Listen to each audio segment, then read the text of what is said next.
So let me ask you a question. Be honest with me. Do you think that the executive team at your company knows exactly how the marketing team is spending the company's money? Would you be able to go in front of your board or your CEO or your annual shareholder meeting and explain in detail how those marketing dollars are getting spent without getting some serious challenges and getting really uncomfortable? Here's the thing. We as marketers, we understand that there's a lot of players that are taking pennies off the dollar when we advertise. We understand that there's typically multiple agencies involved, one for creative, maybe a media agency buying the ad space, maybe somebody else that's doing some pieces and parts of your measurement.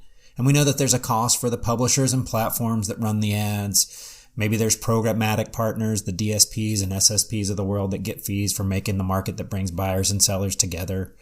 There's probably some waste in there, some fraud, some non-viewable inventory. If you're smart, you've invested in a verification provider that mitigates most of that, but we have to pay them too, so there's that. Again, though, do you think all of that is crystal clear to your executive leadership? I don't. I don't think the people that are making budget decisions in most companies have any idea that for every dollar that you're putting into paid media, you're only getting maybe 60 or 70 cents worth of value. It's kind of a black box, and it's a closely held secret that the industry is all complicit in because it's what funds what we do. It funds the whole ecosystem. That doesn't mean, however, that there's not a better way to spend those dollars. Look, I love paid advertising as much as any marketing or media guy out there, and I realize that it's necessary and powerful. Cleaning it up and getting more transparency, that's another topic for another day.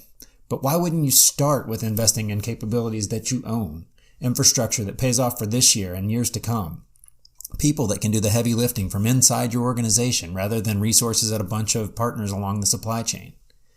I think we'd probably all agree that in a world of constrained resources, that's likely a better use of your money and something that's going to be easier to explain and defend if you ever got asked to do so.